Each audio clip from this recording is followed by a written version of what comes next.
Magandang araw po sa inyo, Sir Blair, at sa lahat ng inyong tagapakinig.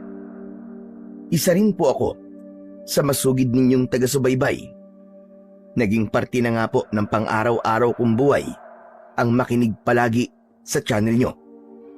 Sa madaling salita, hindi po kumpleto ang araw ko kapag hindi ko po napapakinggan ang boses ninyo at ang magaganda ninyong kwento. Ang tagal ko nang gustong magbahagi ng aking istorya. Subalit, ngayon lang po ako nagkaroon ng sapat na lakas ng loob.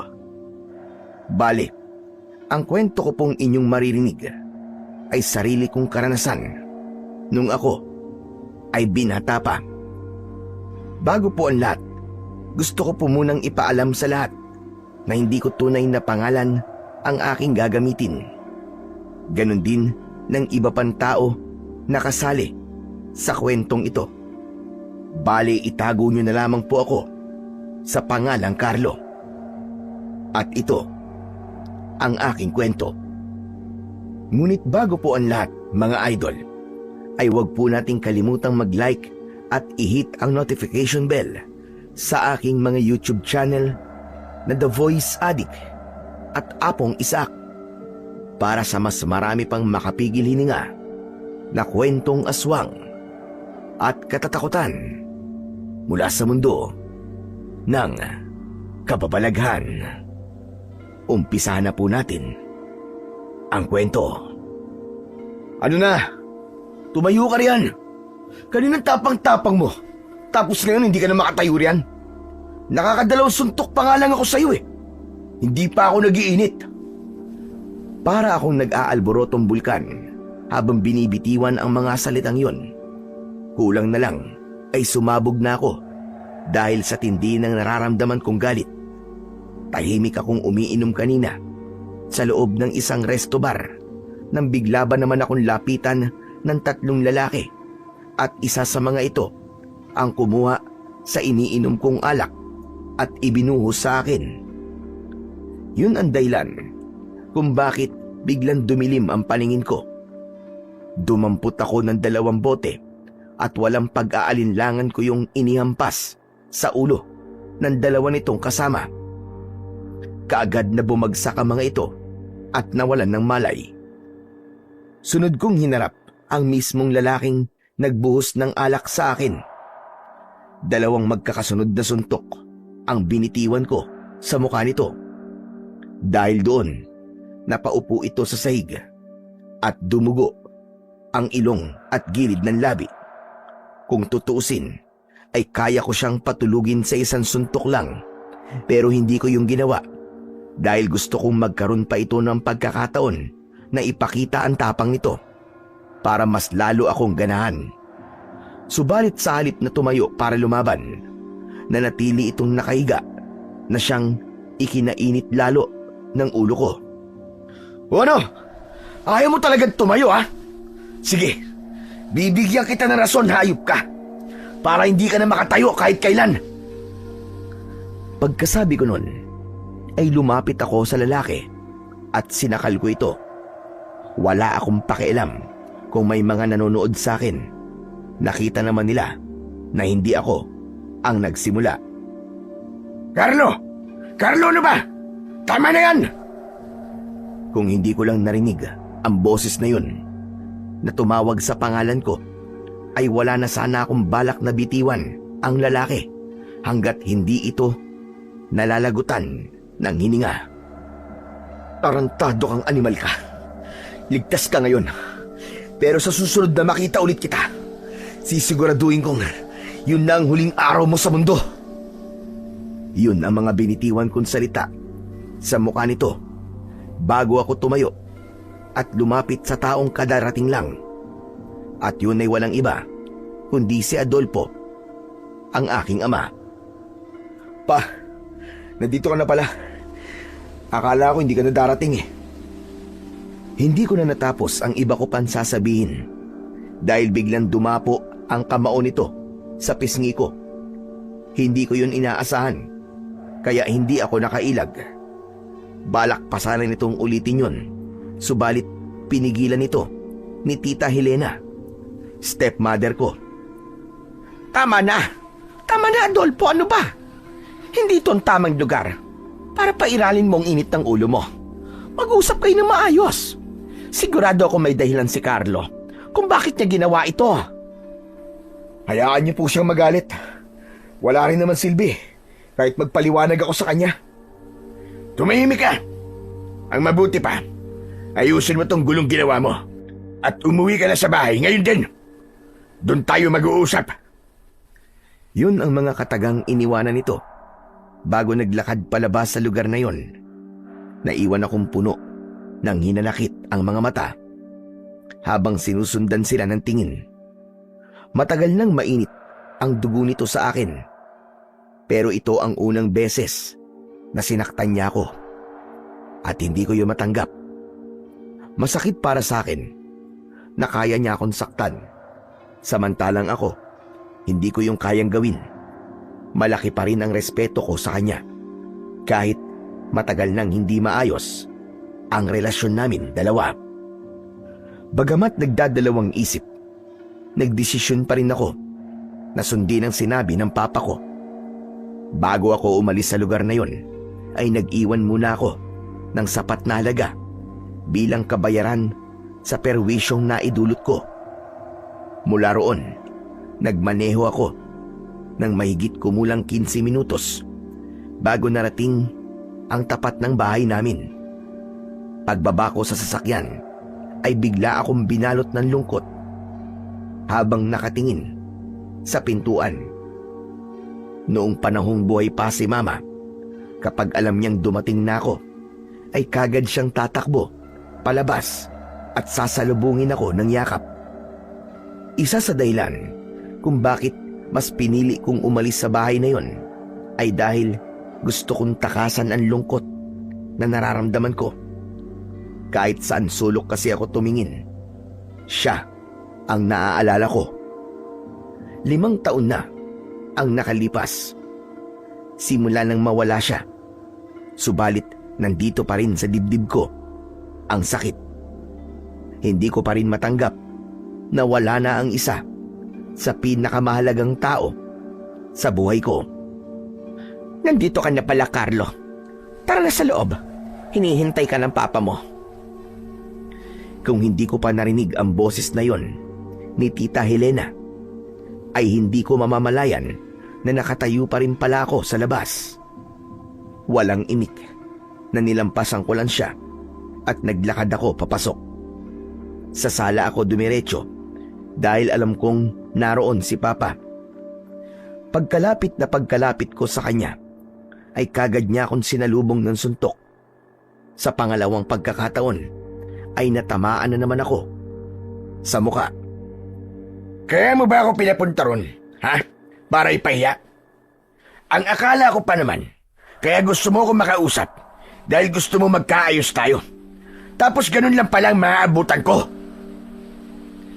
Pinunasan ko muna ang dugo na kumawala sa gilid ng labi ko bago ako nagsalita. Pa, hindi ako nagsimula ng gulo kung yun ang inaakala mo. Pero hindi ko ipapaliwanag kung ano nangyari. Alam ko namang ako pa rin ang lalabas na masama kahit na anong sabihin ko sa inyo. At kasalanan ko pa ngayon kung bakit ganyan ang tingin ko sa'yo. Ilang gulo na ba ang pinasok mo, ha? Ilang tao na ba ang nabugbog mo dahil dyan sa pagiging barumbado mo? Lahat na lang idinadaan mo sa init ng ulo. Gulo rito, away doon. Mapagsalitaan ka lamang ng hindi maganda, mananapak ka na. Masagi ka lang ng konti, parang gusto mo nang pumatay ng tao. Ganyan na lang ba palagi ang gagawin mo? Kung pinapunta niyo lang po ako rito para sermonan, mabuti pang umalis na lang ako. Ayan! Diyan ka magaling. Sa tuwing pinagsasabihan kita, wala ka ng ibang ginawa, kundi ang umalis at talikuran ako. Ang hilig mong gumawa ng gulo, pero ayaw mong ipamumukha sa iyo ang pagkakamali mo. At dyan din naman kayo magaling sa pagpuna sa mga mali ko. Sa bagay, kailan ba ako may ginawang tama para sa inyo? Lahat naman ng gawin ko, puro mali sa paningin mo. Ni minsan ba, pinakinggan niyo ang mga paliwanag ko? Hindi naman, di ba? Huwag mo akong baligtarin dito, Carlo. Gusto kong itama mo ang mga pagkakamali mo. Dahil ayoko na habang buhay kang ganyan. Hindi ka na bata. 30 anyos ka na. Masama bang gustuin kong makita ka nagsisikap para sa sarili mo kaysa mabalitaan palagi na meron kang taong napa-ospital? Sabihin niyo na lahat ng gusto niyo sabihin. Wala akong pakialam. Hindi mo ba ako naiintindihan, ha, Carlo? Tumatanda na ako. May mga nararamdaman na ako sa katawan. Minsan nga gusto ko na lang matulog maghapon. Pero paano ko gagawin yon kung wala mag-aasikaso sa negosyong pinaghirapan ko? Dahil yung tao na dapat nakatuwang ko, mas pinili pang umalis at maghanap palagi ng gulo kaysa sa tulungan ako. Mas piniling umalis? Sa tingin nyo, bakit ako umalis? Umalis ako dahil pakiramdam ko mag-isa na lang ako. Simula nang mawala si Mama, ni minsan ba tinanong mo man lang ako kung kumusta ako? Hindi, di ba? Puro ka trabaho, trabaho, trabaho. Tapos isang araw nabalitaan ko na lang na may bago ka na pala. Sa tingin mo ba hindi masakit para sa akin yun, ha? 1 taon pa lang. 1 taon. Nagawa mo na kagad siyang palitan. At sa kaibigan pa talaga niya. Minsan tuloy hindi ko magawang mag-isip ng hindi maganda. Na baka dati na kayo may relasyon. At matagal nyo nang niloloko si Mama. Isa na namang malakas na suntok ang nagpatumba sa akin. Tumama yun sa kanan kong pisngi. Wag mo akong pagsasalita ng ganyan, ha? Dahil hindi mo alam ang mga pinagdaanan ko nung nawala ang mama mo. Halos isubsob ko ang sarili ko sa trabaho para lang malibang at hindi ko maramdaman ang sakit. Kung totoo yung sinasabi mo, bakit ganun kabilis mo lang siya pinalitan? At bakit sa kaibigan pa niya mismo? Ano ba nakita mo sa babaeng yan? Para ipagpalit si Mama ng ganun-ganun na lang. Ayusin mo ang pananalita mo, Carlo. Huwag mong binabastos ang tita Helena mo. Tinatanong mo kung bakit siya. Dahil siyang dumamay sa akin noong mga panahong nagluluksa ako. Kung ganun, mas mabuti pa pala kayo dahil nakahanap kayo ng dadamay sa inyo. Samantalang ako hanggang ngayon, mag-isa ko pa rin hinaharap ang lungkot at sakit. Tama na yan. Tama na. Ano ba naman kayo mag-ama? Sa tingin niyo ba ay matutuwa si Glenda kapag nakita niya kayo nag-aaway? Baka mamaya niya na bumangon pa sa hukay yun para lang pagbatiin kayong dalawa. Adolfo, pakinggan mo muna ang paliwanag ni Carlo bago ka magalit sa kanya. At ikaw naman, Carlo, huwag mong sabihin na mag-isa ka na lang. Nandito kami ng papa mo. Pwede ka naman bumalik dito kahit na anong oras. Hindi na kailangan. Sanay na akong mag-isa. Kung wala na kayong sasabihin, aalis na ako. Hindi ka aalis hanggat hindi ko sinasabi. Naudlot ang gagawin ko sanang pagtalikod dahil sa sigaw na yun ni Papa. Tumingin ako sa kanya at sinalubong ang galit niyang mga mata. Aalis ako kung gusto ko at wala ka magagawa. Talaga bang matigas ka, ha? Tignan natin ang tapang mo. Sige, umalis ka. Pero itong tatandaan mo, sa oras na lumabas ka sa pamamahay na ito, kakalimutan ko ng anak kita. Alam mo ba kung anong ibig ko sabihin? Ibig ko sabihin, wala ka nang makukuha sa akin, kahit ni singkong duling. Sa halip na mabahala sa sinabi nitong yun, ay napailing na lang ako. Kasunod nun, ay dinukot ko ang susi ng kotse sa bulsa ng suot kong pantalon at inihagis yun sa harapan nito. Matagal mo nang ipinaramdam sa akin na wala akong ama. Kaya gawin mo kung anong gusto mong gawin. Wala akong pakialam. Pagkasabi ko nun, ay walang lingon akong naglakad palabas ng bahay. Sumakay na ako ng taxi, pauwi sa tinutuluyan kong apartment. Iniwan ko na ang kotseng dala ko kanina. Sa kanya kasi galing yun. Bigay niya nung ika-21st birthday ko.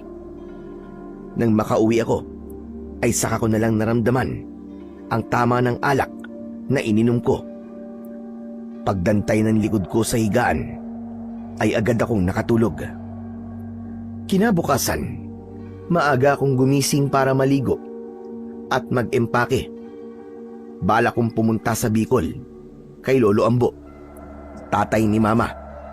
Pupunta ko ron para magpalamig ng ulo at para makapag-isip-isip na rin. Babalik na lang ako kapag handa na akong harapin ulit si Papa. Sa ngayon, magpapakalayo-layo muna ako nang hindi niya nalalaman. Bago sumapit ang 8:00, ay nasa sakayan na ako ng bus papuntang Bicol. Wala pang ganong pasahero sa loob ng bus na sinakyan ko, kaya ilang minuto pa akong naghintay. Yun ang unang beses na sumakay ako sa pampublikong transportasyon, kaya hindi ako sanay. Naging kainip-inip sa akin ang bawat pagpatak ng minuto.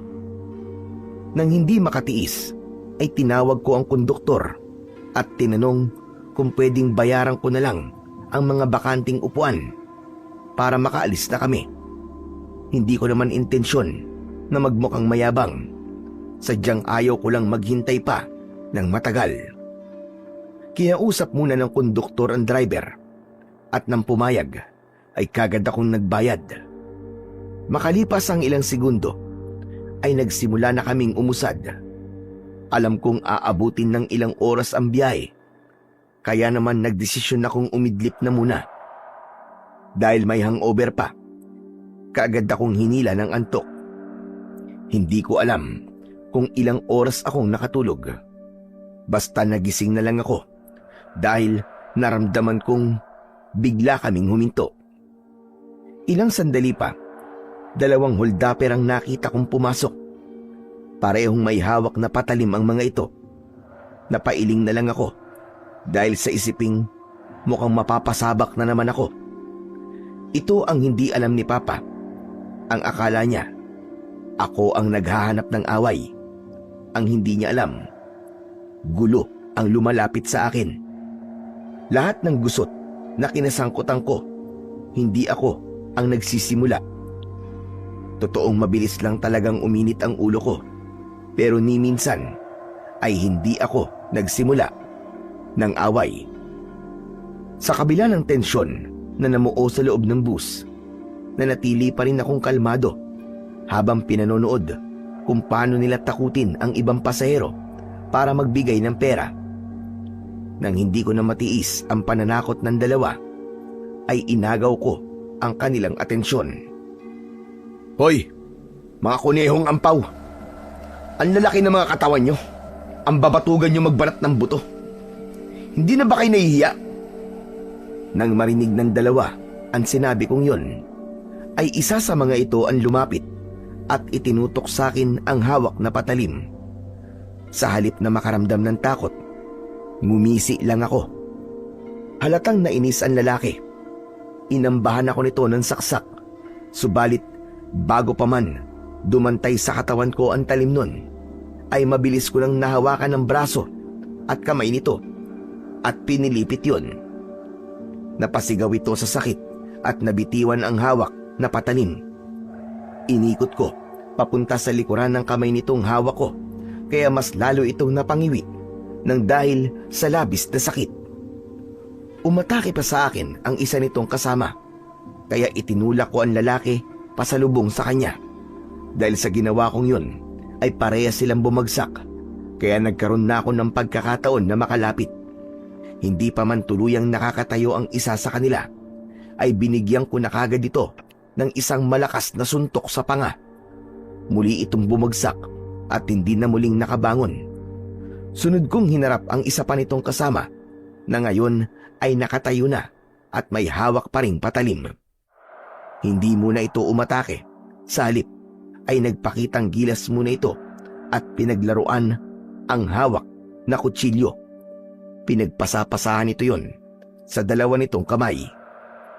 Oo na, magaling ka na. Pwede bang tapusin na natin to? Gusto ko pang matulog eh.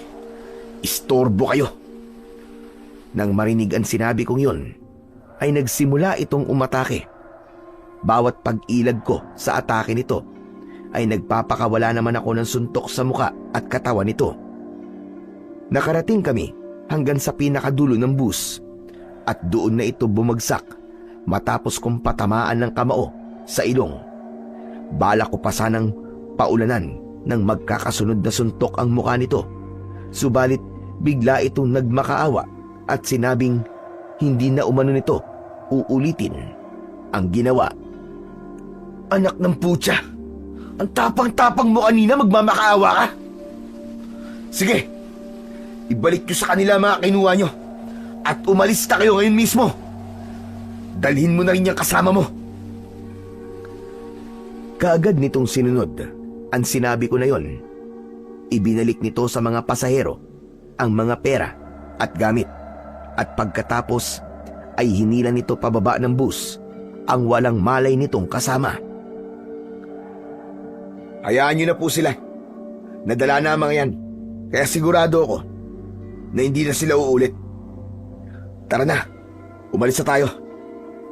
Yun ang sinabi ko sa driver nang mapansin kong ayaw pa rin itong paandarin ng bus. Tumingin ito sa akin at tumango. Nang magsimula kaming umusad, ay saka lang ako bumalik sa kinauupuan ko kanina. Muli akong sumandal at pumikit. Kalat na ang dilim sa paligid nang makarating kami sa terminal ng Bicol. Yun ang unang beses na nakapunta ko sa lugar na yon. Kaya naman, kinailangan ko pang magtanong-tanong kung saan ang sakayan ng jeep papuntang Sitio Macabebe. 5 katao ang napagtanungan ko at lahat sila ay iisa ang sagot. Ayon sa kanila, wala na raw umanong bumabiyahing sasakyan papunta sa lugar na pupuntahan ko dahil napapabalita raw kasi na maraming kababalaghan ang nangyayari doon. Pinayuhan pa nga nila ako na wag na lamang tumuloy para sa aking kaligtasan. Bagamat hindi naniniwala, wala akong mapagpilian kung hindi ang maghintay muna sa terminal at nagbabaka sakali na baka may masakyan. Naging nakakabagot sa akin ang pagtakbo ng bawat minuto dahil bukod sa tahimik ay halos wala na rin akong makitang tao sa paligid, maliban na lamang sa isang babaeng nakaupo sa gilid mismo ng kalsada. Nakayuko ang ulo nito at halatang umiiyak dahil yumuyug-yug-yug ang balikat. Para bang may sariling isip ang mga binti ko dahil natagpuan ko na lamang ang aking sarili na naglalakad papalapit sa kanya. Miss, excuse me. Ayos ka lang ba? Halatang hindi inaasahan ng babae ang presensya kong yon dahil napansin kong natigilan ito sa pag-iyak. Maya-maya pa ay pinunasan muna nito ang mga luha bago nag-angat ng muka. Ikaw pala? Ako naman ang natigilan dahil sa sinabi nitong yon.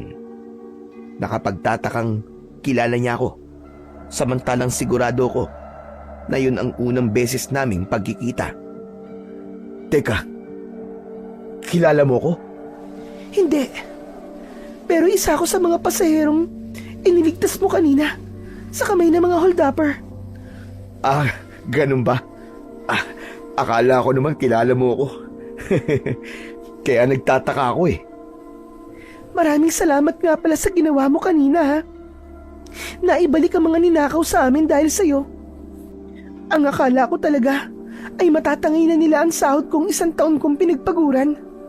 Buti na lang at hindi yun nangyari. Kaya salamat talaga sa'yo. Kung sino ka man. Wala yun. Maliit na bagay. Kahit sino naman siguro, gagawin din ang ginawa ko eh. Yung ginawa mo sa kanila kanina, kung tutusin, kulang pa nga yun eh. Kung naging lalaki lang ako, nako, bugbog sarado talaga sa akin ang mga batugan na yun. Baka dila lang nilang walang latay. Kaya, pasalamat talaga sila at naging babae ako. Nang mga sandaling yon, hindi ko alam kung maaawa pa rin ako sa babae o matatawa. Hindi ko kasi inaasahan na madaldal pala ito. Ah, mabuti na lang pala at naging babae ka, no? Dahil kung hindi, baka mamaya yan mas basagulero ka pa sa akin. Teka, ibig mo sabihin basagulero ka? Ah, hindi. Pero lapitin kasi ako ng gulo. Kaya yun, madalas ako mapasabak.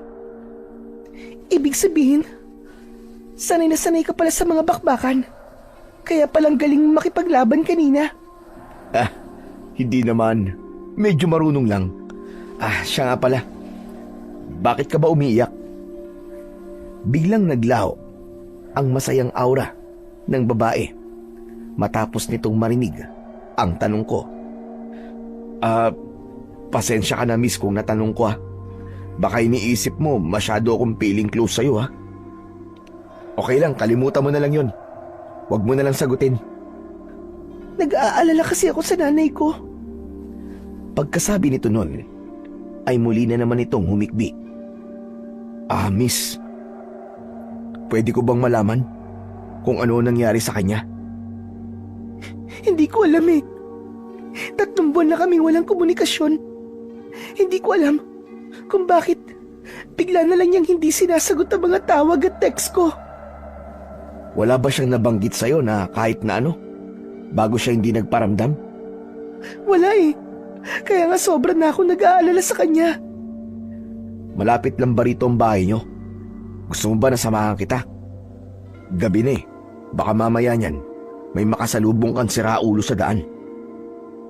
Yan nga ang isa ko pang problema. Wala akong masakyan papunta sa amin. Sinasabi nila na wala na raw bumabiyahing sasakyan papuntang Sitio Macabebe. Ha? Sitio Macabebe baka mo? Aba, dun rin ako papunta eh. Oo, taga dun ako.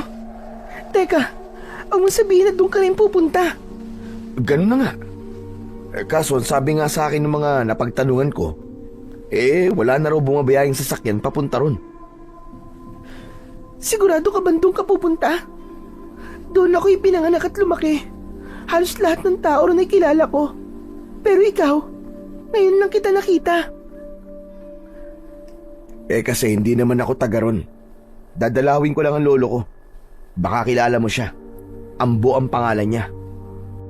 May kilala akong Ambo ang pangalan. Pero hindi ako sigurado kung pareho tayo ng Ambo na tinutukoy. Sa bagay, baka nga magkapangalan lang. Pero teka, miss, hindi ba taga ron ka? Dati pa ba na wala talagang bumabiyahing sasakyan papunta sa inyo? Hindi ah. May mga tricycle at jeep na dati nang bumabiyahe papunta ron. Kaya nga, madali lang sa amin dati magpabalik-balik dito sa bayan. Hindi ko alam kung kailan pa nagkaganito. Mas lalo tuloy akong kinakabahan para kay nanay. Teka. Malayo ba ang Sitio Macabebe mula rito? Medyo may kalayuan din. Dead end na kasi ang lugar namin. Umaabot ng mahigit 1 oras ang biyahe sa jeep. Kung maglalakad tayo, sa tingin mo, gaano katagal tayo bago makarating doon? Ha? Maglalakad? Sigurado ka ba? May 2 tayong pagpipilian. Una, manatili rito at maghintay sa wala. Pangalawa, maglakad ng malayo pero tiyak naman na makakarating tayo. Gusto mo makita ang nanay mo, di ba? Ngayon na ba? Oo, pero pwede rin namang mamayang madaling araw. Ikaw, kung anong gusto mo. Ngayon na? Anong oras na ba? 9:00? Mga 12:00 siguro. Nandun na tayo. Kung ganun, tara na. Akin na ang bag mo. Ako na magdadala niyan. Huwag na. Nakakahiya naman sa'yo. Ayos lang. Ikaw na rin ang nagsabi na malayo ang pupuntahan natin. Baka mapagod ka, lalo na kung may bitbit kang mabigat. O sige, sabi mo eh. Tara na. Ayos. Saan ba tayo? Itinuro ng babae ang isang kalsadang paliko na nasa hindi kalayuan. Kasunod nun ay nagpatiuna na itong maglakad. Ako naman ay tahimik lang na sumunod sa kanya. Makalipas ang mahigit kalahating oras na paglalakad, ay niyaya ko muna siyang magpahinga saglit. Rinig ko kasi na hinihingal na siya. Teka. Pahinga muna tayo kahit 5 minuto lang. Nakakapagod maglakad eh. Lubak-lubak kasi ang daan. Oo nga eh. Ano, ayos ka lang ba? Oo naman. Ikaw nga ang hindi mukhang okay. Hingal na hingal ka na eh. Kaya mo pa ba? Magsisinungaling ako kung sasabihin kong hindi ako hinihingal sa pagod. Pero nandito na tayo eh. Malayo-layo na rin ang nilakad natin. Alangan namang umatras pa ako. Kung hindi mo na talaga kaya, sabihin mo lang. Bubuhati na lang kita. Natawa ang babae dahil sa sinabi kong yun. Nagbibiro ka ba? May dala ka na nga 2 bag tapos bubuhatin mo pa ako. Baka naman ikaw ang sumuko niyan. Bakit? Mukha ba ako nagbibiro? Naglaho ang ngiti nito nang makitang seryoso ko. Saglit na nagtama ang mga mata namin at kagad din namang lumambot ang ekspresyon ng mukha ko nang makita kong parang bigla siyang natakot sa akin. Ang seryoso ko ata masyado. Nakakatakot ka pala magseryoso. Para kang mangangain ng buhay. Natakot ka ba? Pasensya na ha. Medyo lang naman. Pasensya na ulit ha. Hindi ko intensyon na takutin ka. Ayos lang yun. O siya, tara na. Malayo pa lalakarin natin. Wala pa tayo sa kalahati. Pagkatapos niyang sabihin yun, ay nauna na ulit itong maglakad. Ako naman ay binuhat ko muna ang 2 bag na ibinaba ko kanina bago ako sumunod sa kanya. Dahil nakakabingi ang katahimikang namamayani sa amin, kaya naisipan kong magtanong sa kanya. Nabanggit mo kanina na nagtatrabaho ka sa syudad. Ilang buwan ka nang hindi nakakauwi rito? Simula nang umalis ako. Ngayon lang ulit ako nakauwi. Bali, siguro mga 7 buwan na. Aba, matagal-tagal na rin pala no? Mabuti at natitiis mong mahiwalay sa nanay mo ng ganong katagal. May contact naman kasi kami sa isa't isa. Kahit malayo ako, palagi pa rin kami nagkakausap sa telepono simula nang umalis ako. Nitong nakaraang 3 buwan lang kami nawalan ng komunikasyon. Matagal na rin ang 3 buwan na hindi kayo nagkakausap. Hindi mo ba naisipang umuwi kagad para alamin kung ano na nangyayari? Kung ako lang ba ang masusunod matagal na sana akong umuwi. Ang kaso, kailangan ko pa maghintay na makahanap sila ng ipapalit sa akin bago ako pinayagan. Matanong ko lang, ano ba ang trabaho mo sa syudad? Caregiver ako. Isang matandang na stroke ang inaalagaan ko. Buti at kinaya mo. Hindi madaling trabaho ang ganyan. Mahirap mag-alaga ng bata, pero mas mahirap mag-alaga ng matanda.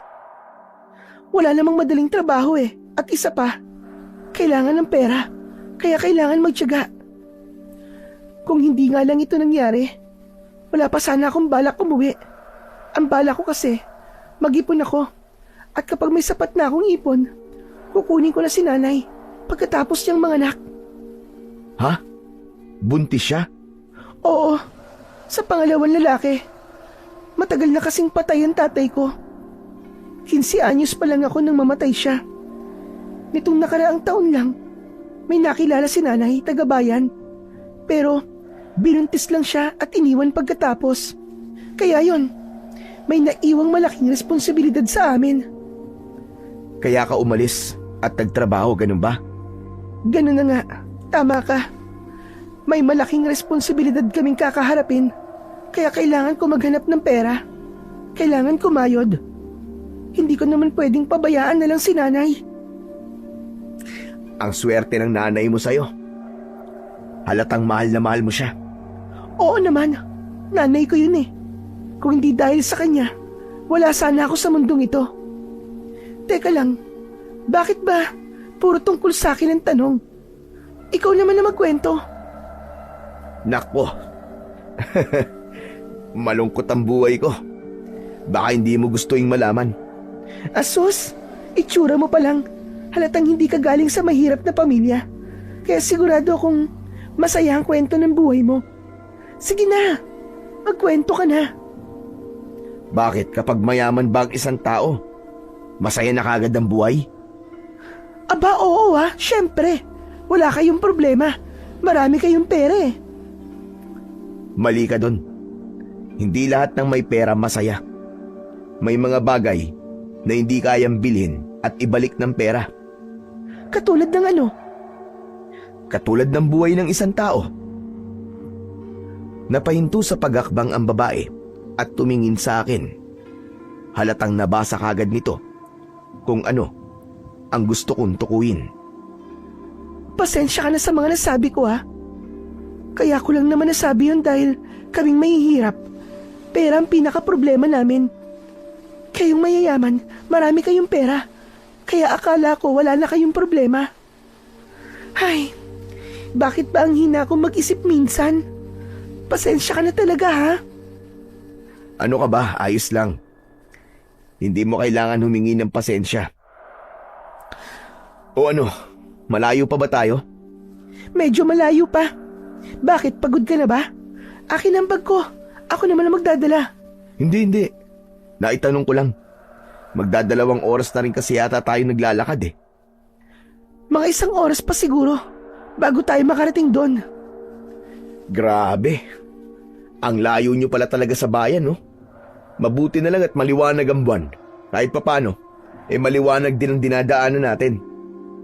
Oo nga Kung mag-isa lang siguro ako, baka kanina pa ako inimatay dahil sa takot na nararamdaman ko. Ha? Natatakot ka? Malamang. Tignan mo naman, hating gabi na. Tapos, tayong dalawa lang ang tao. Puro puno pa ang dinaraanan natin. Hindi ko lang ipinapaalata, pero nakakatakot naman talaga. Saan ka ba natatakot? Sa akin? O sa lugar? Siyempre sa lugar. Kung takot ako sa'yo, hindi sana ako pumayag na maglakad kasama ka. At isa pa, hindi ka naman mukhang masamang tao Iniligtas mo nga kami kanina, hindi ba? Mabuti na lang pala at mabait talaga akong tao, no? Kaya ikaw sa susunod, huwag kang basta-basta magtitiwala kahit kanino. Lalo na kapag hindi mo pa kilala. Babae ka pa naman. Parang gusto ko na tuloy matakot sa'yo dahil sa sinabi mong yan. Hindi, biro lang. Tatandaan ko yung sinabi mo. Mabuti naman kung ganun. Pero totoo ba talagang natatakot ka? Parang wala namang nakakatakot sa lugar na to Para sa'yo, wala. Pero para sa akin, sobrang nakakatakot ang maglakad ng ganitong oras. Pakiramdam ko, may bigla na lamang lalabas mula sa kung saan at aatakihin tayo. Naniniwala ka ron sa sinasabi nila na maraming kababalaghan ang nangyayari dito sa lugar nyo? Ayoko sanang maniwala Pero, iba rin kasi ang pakiramdam ko. At isa pa, kung hindi totoo yun, bakit wala nang dumadaang sasakyan dito? Para bang binura na sa mapa ng Bicol itong lugar namin. Sa bagay, tama ka. Pero huwag ka mag-alala. Hindi naman kita pababayaan kung sakaling magkatotoo yung iniisip mo. Maraming salamat Ay, teka. Ano nga palang pangalan mo? Kanina pa tayo nag-uusap. Halos naikwento ko na sa iyo ang buong buhay ko, pero hindi ko pa alam ang pangalan mo. Oo nga pala, no? Ako si Carlo. Ikaw, ano bang pangalan mo? Ako naman si Nadine. Nice to meet you, Nadine. Ikinagagalak din kitang makilala, Carlo. O siya, tara na. Para makarating na tayo kagad. Gusto ko na makita si nanay Nang muli kaming magpatuloy sa paglalakad, ay namayani na naman ang nakakabinging katahimikan sa pagitan naming dalawa. Alulong ng aso mula sa hindi kalayuan ang sumunod na bumasag sa tahimik na paligid. Nakakatakot naman ang alulong na yun. Alulong lang ng aso yun. Teka, nandito na ba tayo? Oo, paglampas natin ng sementeryo. Yun na yun. Napalingon ako sa paligid matapos kong marinig ang sinabi niya na yon. Doon ko lang napansin na may mga puntod nga sa kanang bahagi ng daan. Nagpatuloy kami sa paglalakad at makalipas ang ilang sandali ay nakarating na kami sa aming destinasyon. Alam mo ba kung saan ang bahay na pupuntahan mo? Kung hindi, sa amin ka na muna tumuloy. Bukas ka na ng umaga magtanong-tanong. Sasamahan kita. Mas maganda nga siguro kung bukas na lang ng umaga, no? Hating gabi na eh. Nakakaya naman kung manggigising pa ako para lang magtanong-tanong. Yun na nga eh. Kaya sa bahay ka na muna magpalipas ng gabi. O sige. Salamat. Naglakad ulit kami ng mga 3 minuto bago kami huminto sa tapat ng isang bahay na yari sa pawid. Sunod-sunod na kumatok si Nadine. Subalit nang walang sumagot mula sa loob, ay kusa na nitong binuksan ang pinto. Madilim sa loob nang pumasok kami at halos wala kaming maaninag. Nay? Nay, ako to. Nasaan ka? Wala yatang tao na din ah. Sigurado ka bang bahay niyo to? Oo naman, dito ako lumaki. Kabisado ko ang bawat sulok nito kahit madilim. Hindi ko alam kung bakit wala si nanay. Sandali lang ha. Magsisindi lang ako ng lampara. Saglit na umalis sa tabi ko ang babae. Bagamat madilim at walang maaninag, naramdaman ko pa rin na sa kanang bahagi ng bahay ito naglakad dahil sa langit-ngit ng papag sa saig. Maya-maya pa ay may suminding lampara sa gawing yon. Pasensya ka na ha, kung ito lang ang ilaw namin. Walang problema. Kahit madilim ayos lang sa akin. Baka kasi mamaya, hindi ka sanay. Dahil hindi ka naman taga rito. Hindi ako sanay, oo. Pero hindi naman ako maarting tao eh. Hindi na muling umimik ang babae. Sa halip, isinabit nito sa dingding ang hawak na lampara. Lumiwanag ang buong bahay dahil doon. Habang inililibot ang tingin sa paligid, napukaw ang atensyon ko sa kung anong bagay na nakasabit sa may bintana. Nilapitan ko yun at nang hawakan ko ay doon ko lang nalaman kung ano yun. Bawang at asin? Teka, para saan ang mga to? Naglakad muna papalapit sa akin ng babae at tinignan kung ano ang tinutukoy ko bago sumagot. Hindi ko rin alam eh. Wala pa naman ito rito nung umalis ako. Magsasalita pa sana ako, subalit naudlot yun. Dahil may narinig kaming sigaw mula sa labas. Nagkatinginan kaming dalawa at pagkatapos ay sabay kaming lumabas ng bahay. Naulit ang nangyaring pagsigaw at doon ko nalaman na galing yun sa pang-4 na bahay mula sa bahay ni Nadine. Teka, tignan mo. Tao ba yung nasa bubong? Itinuro nito ang isang bulto na nasa ibabaw ng bubong ng nasabing bahay. Sinipat ko yung mabuti at sa tulong ng liwanag ng buwan ay natiyak ko na katawan nga ng tao ang nakikita namin. Nakadipa yun sa itaas ng bubong at tila may kung anong sinisilip sa loob ng bahay. Dahil sa patuloy pa rin na pagsigaw ng babaeng nasa loob ng bahay, kaya nagdesisyon na akong kumilos. Pumasok ka na muna sa loob ng bahay ah. Huwag kang susunod sa akin. Doon mo na ako hintayin. Yun ang mga katagang binitiwan ko kay Nadine bago ko siya iniwan. Naglakad ako papalapit sa pang-4 na bahay at nang ilang hakbang na lang ako ay doon na ako sumigaw para kunin ang atensyon ng taong nasa itaas ng bubong. Hoy! Humag! Anong ginagawa mo riyan, ha? Nagtagumpay naman ako sa gusto kong mangyari. Subalit hindi ko inaasahan ang itsura nito nang tumingin sa akin. Katawan ng tao, pero mapupula ang mga mata nito. May matutulis na mga ngipin at mahaba ang dila. Tumayo ito at iniisang talon ang pagitan naming dalawa. Higit pa palang nakakatakot ang itsura nito sa malapitan dahil parang balat ng unggoy ang balat nito dahil mabalahibo. Bukod doon, matutulis at mahahaba ang mga kuko nito sa kamay at paa. Nang mga sandaling yun, pakiramdam ko ay tinakasan ako ng katapangan sa katawan dahil sa unang pagkakataon ay nakaramdam ako ng kaba at hindi makapag-isip ng maayos kung ano ang dapat kong gawin. Mas lalo akong nabahala nang mula sa kung saan ay may dalawa pang kapareho nito na sumulpot. Bakas sa kanilang mga itsura ang pagkasabik na lantakan ako.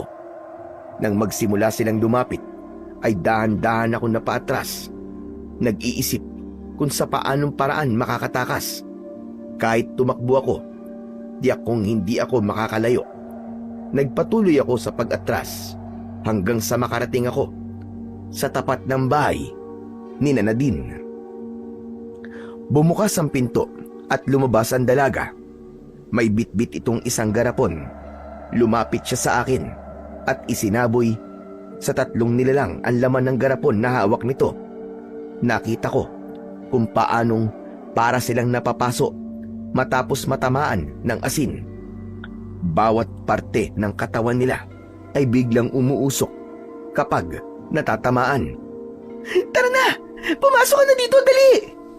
Pagkasabi nun, ay hinawakan niya ako sa kamay at hinila papasok sa bahay.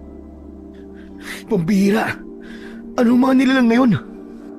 Hindi ko rin alam. Ngayon lang ako nakakita ng gano'n. Pero, paano mo nalaman? Natakot sila sa asin. Dahil dito. Malamang dahil sa kanila. Kaya nagsabit ng ganito si nanay para pangontra. Ang tinutukoy ni Nadine ay ang asin at bawang na nakasabit sa may pintuan. Katulad ng nakita ko kanina sa may bintana. Magsasalita pa sana ako, subalit naudlot yon dahil may sunod-sunod na bumagsak sa bubong. Kasunod nun, matutulis na mga kuko ang nakita naming tumagos doon at pilit na sinisira ang pawid. Halata sa kilos ng mga ito ang pagiging agresibo na sirain ang bubungan para makapasok. Mukhang hindi sila aalis. Anong gagawin natin? Nakapagtataka. Kanina, halos ayaw nila akong atakihin. Pero matapos mo silang sabuyan ng asin, bigla silang naging agresibo. Hindi ko alam kung tama ang hinala ko. Pero sa tingin ko, hinintay lang nila na tayo ang unang umatake. Ano nang gagawin natin? Wala na kaming asin. Ubus na. Hindi asin ang kailangan natin. May armas ka ba rito? Armas? Kutsilyo lang ang meron dito eh. Pwede na yan. Akin na. Teka lang. Kukunin ko. Natatarantang umalis ang dalaga at nang bumalik ito ay may dala ng kutsilyo. Kaagad ko naman yung kinuha. Maghanap ka na mapagtataguan mo. Huwag kang lalabas hanggat hindi ko sinasabi ha. Pero paano ka? Baka hindi mo sila kayanin. Kung mamamatay lang din ako ngayong gabi, mas gusto kong mamatay na lumalaban. Sige na, magtago ka na. Malapit na silang makapasok. Bilisan mo. Nang umalis na si Nadine para magtago, ay isa-isa kong kinuha ang mga bawang at asin na nakasabit. Nilapitan ko rin ang lamparang nakasindi at pinatay yun. Pumwesto ko sa isang sulok at hinintay silang makapasok. Nang magtagumpay silang matuklap ang bubong ng bahay, ay biglang nagkaroon ng liwanag sa loob dahil pumasok naman ang sinag ng maliwanag na buwan.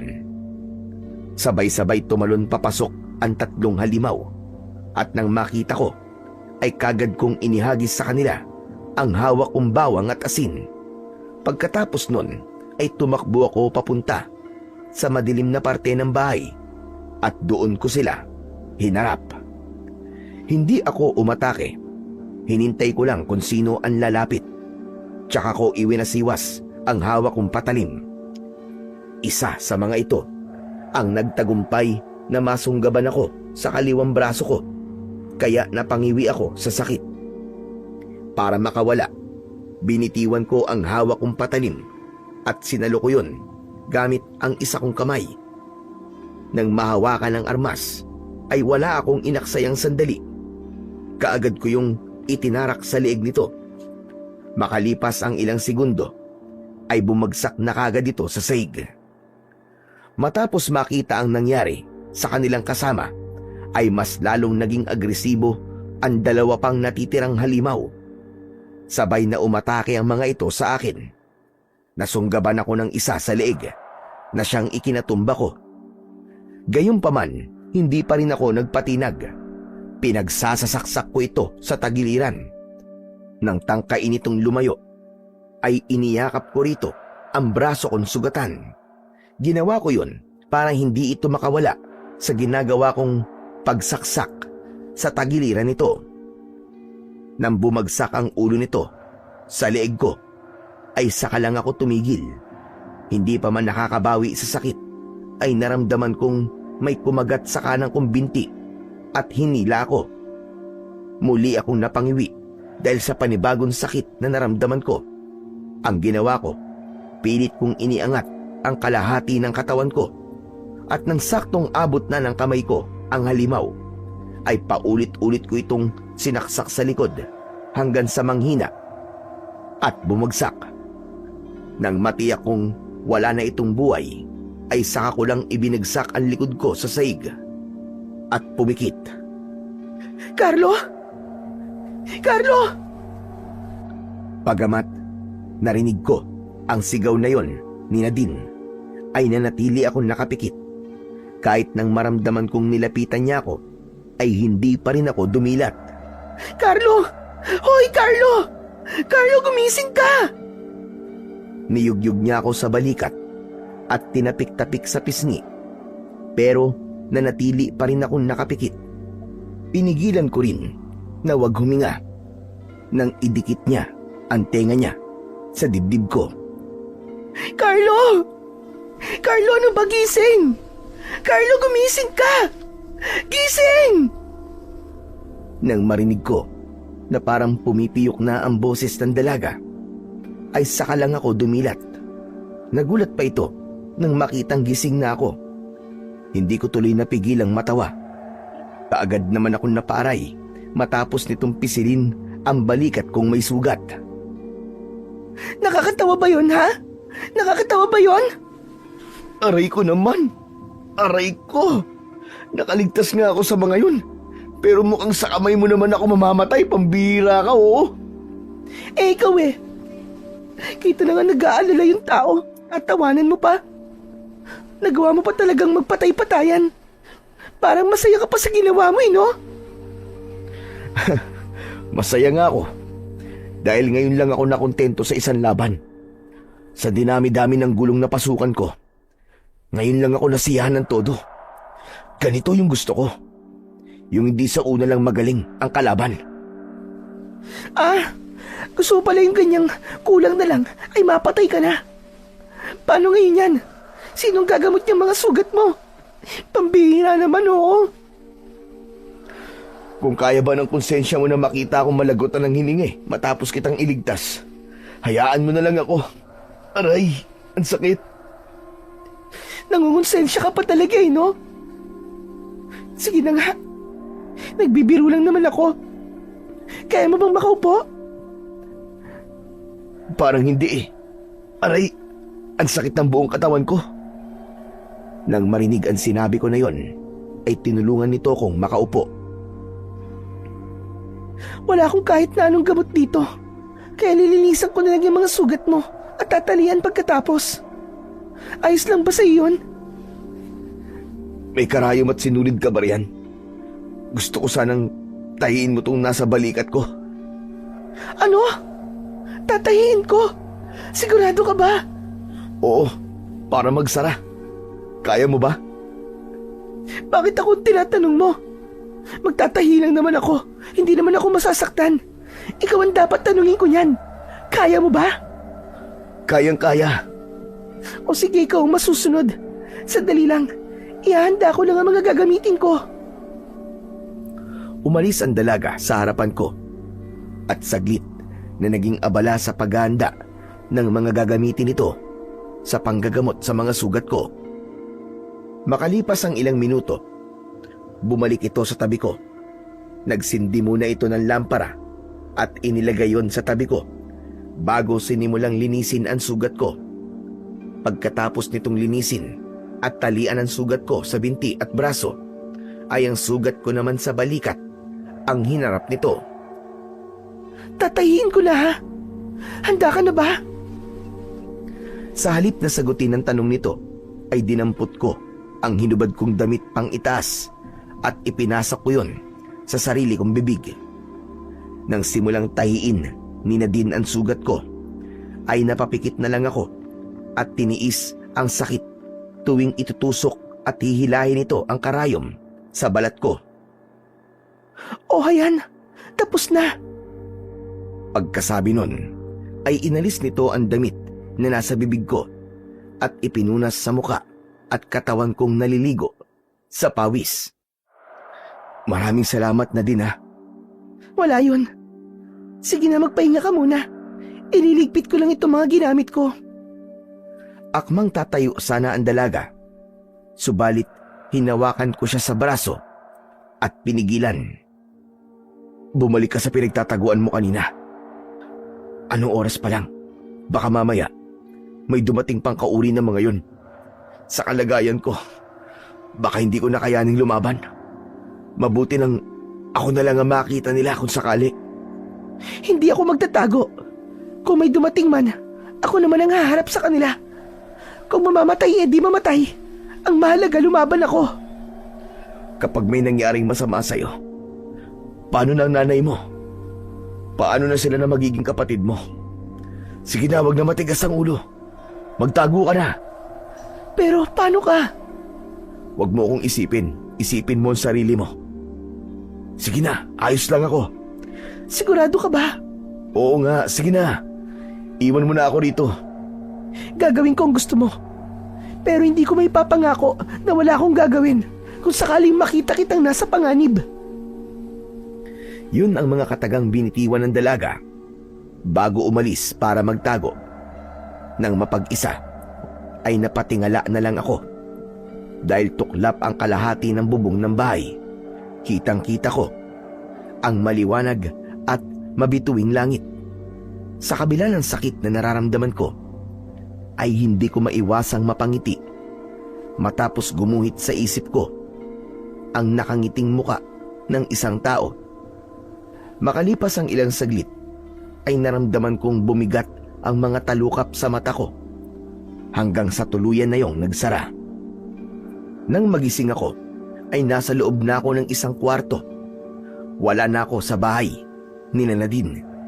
Yun ang natiyak ko dahil hindi nasira ang bubong ng bahay at wala na rin akong makitang katawan ng halimaw sa paligid.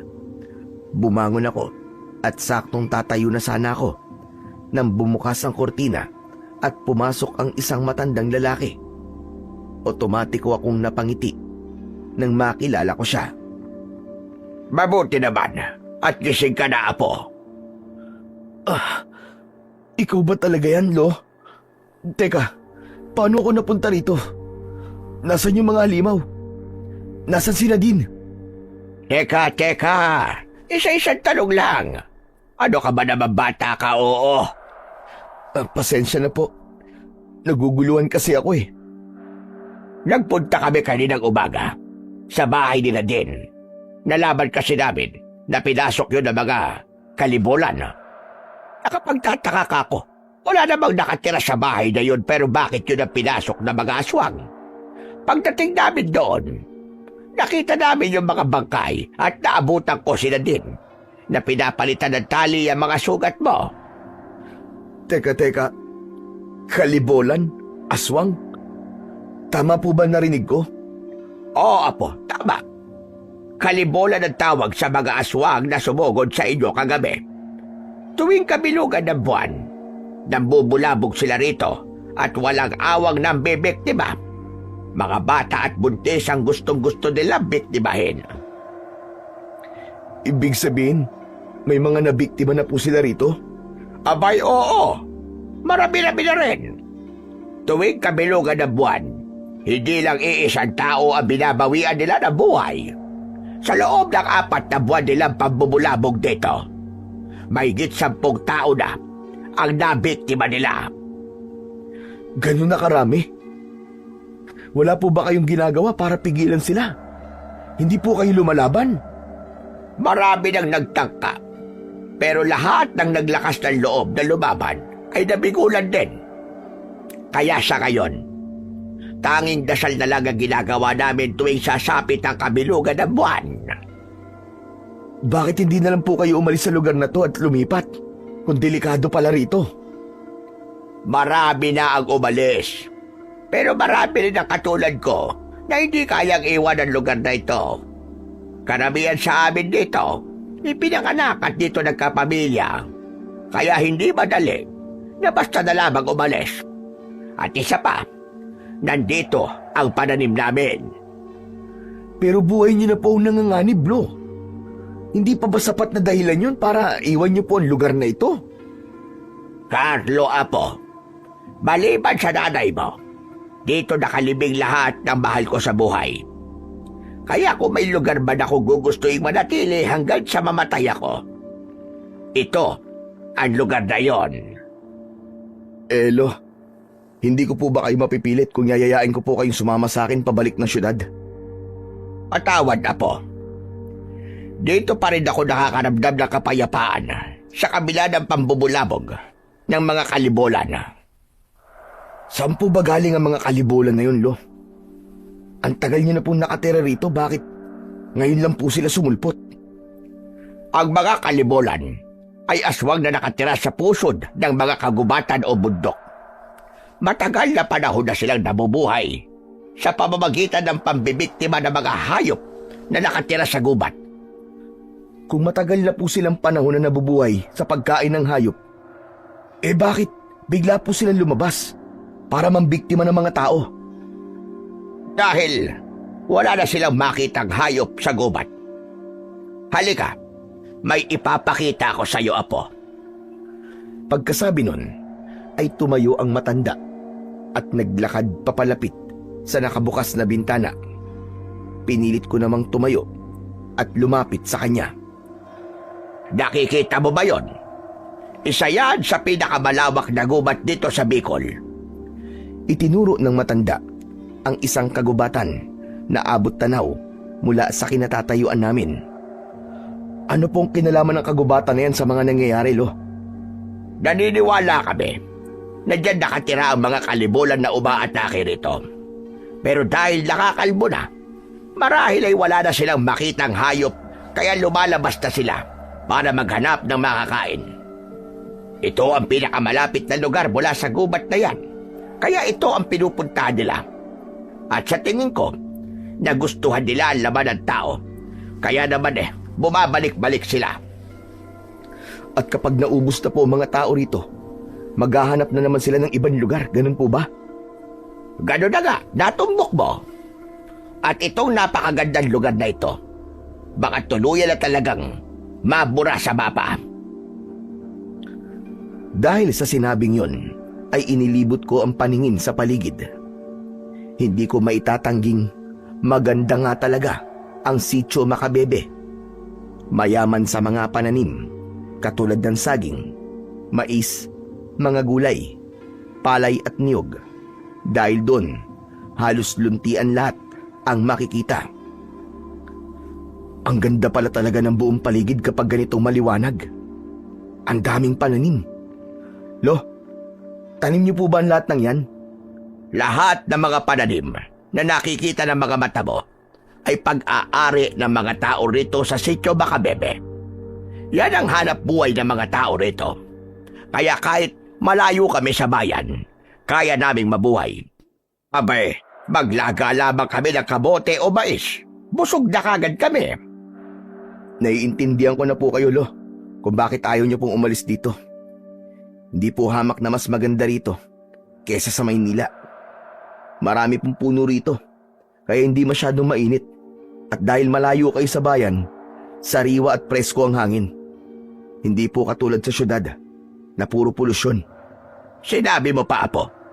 Kung hindi nga lang sumulpot ang mga kalibolan, aba, hanggang ngayon sana, sa amin pa rin nag-aangkat ng gulay ang mga tagabayan.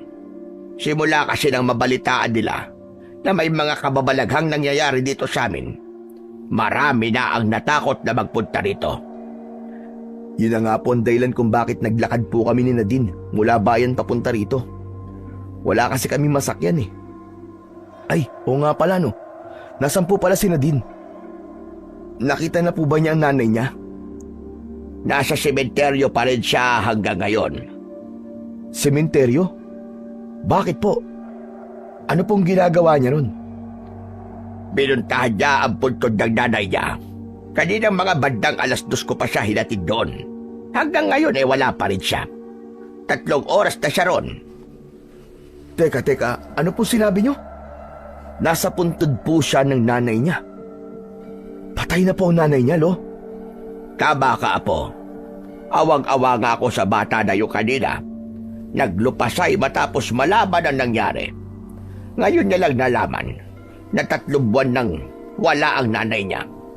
Bago naman kasi malagutan ng hininga si Susan, nakiusap siya sa amin na wag daw naming ipaalam kay Nadine ang nangyari sa kanya para daw hindi umuwi. Ano po ba nangyari? Ano pong ikinamatay niya? Sa kasamaang palad, isa siya sa nabiktima ng mga kalibulan. Binutas ang tiyan niya at kinuha ang sanggol sa loob nun. At yun ang naging dahilan ng kanyang pagkamatay. Grabe. Umuwi si Nadine dahil 3 buwan nang hindi nagpaparamdam ang kanyang nanay.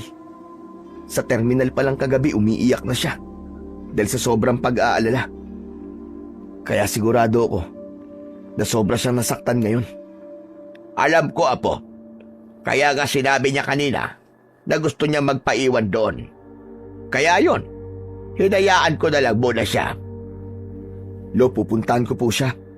Kailangan niya ng karamay. Kaya mo na maglakad. Sasamahan na kita. Hindi na po, Lo. Malapit lang naman, di ba? Madali ko naman sigurong makikita yon. O sige, ikaw ang bahala. Pagdahan-dahan ka lang at baka mapuwersa yung mga sugat mo. Sige, Lo. Salamat. Aalis lang po ako saglit. Lumabas ako ng bahay at tinahak ang daan papuntang sementeryo. May ilan akong nakasalubong na taga roon at tinatanguan ko sila bilang pagbati. Hindi pa man ako tuluyang nakakalapit sa sementeryo ay nakita ko na si Nadine. Nakaupo siya sa harapan ng isang puntod.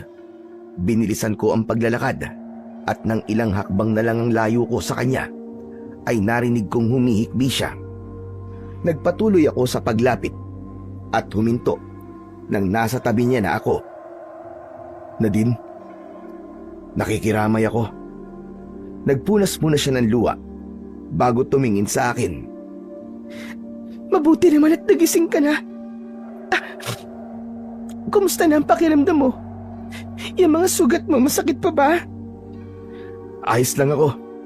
Masakit ang mga sugat ko pero alam kong baliwala ito kumpara sa sakit na nararamdaman mo ngayon. Hindi ka dapat muna nagkikikilos eh.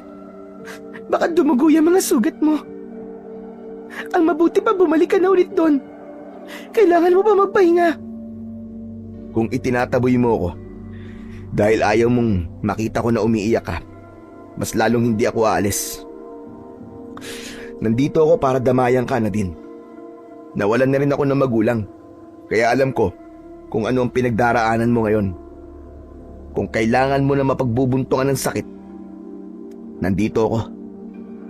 Hindi umimik ang dalaga. Nanatili lang itong nakatitig sa puntod na nasa harapan nito. Makalipas ang ilang segundo, ay nagsimula itong humikbi hanggang sa tuluyang humagulgol. Umupo ako sa tabi niya at kinabig siya pasandal sa balikat ko. Halos kalahating minuto rin kaming nasa ganong posisyon bago siya lumayo sa akin at umayos ng upo. Salamat, Carlo. Nabasa tuloy ang damit mo. Walang problema.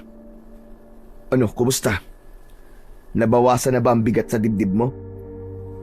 Oo, hindi na katulad kanina na para bang sasabog na ako. Salamat ulit ah. Walang anuman. Ano yan? Anong laman yan?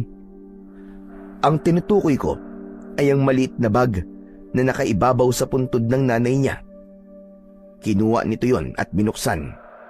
Damit, medyas, bote, at sombrero na para sa sanggol ang nakita kong laman nun. Ang saya ko pa. Nung pinamili ko ang mga yan, kulay pink lahat kasi malakas ang pakiramdam ko na babae ang magiging kapatid ko. Babae kasi ang gusto ko para may aayusan ako kapag medyo malaki na siya. Pero wala na. Hindi na mangyayari yun. Habang nagsasalita ang dalaga, ay ramdam na ramdam ko talaga ang sakit na nararamdaman niya. Hindi lang siya nawalan ng nanay, nawalan din siya ng kapatid. Pasensya ka na kung wala akong masabi para pagaanin ang loob mo. Hindi ko kasi alam kung anong dapat kong sabihin. Basta ang alam ko lang, alam ko kung gaano kasakit ang pinagdaraanan mo ngayon dahil naranasan ko na rin yan. Anong ginawa mo para makalimutan mo ang sakit?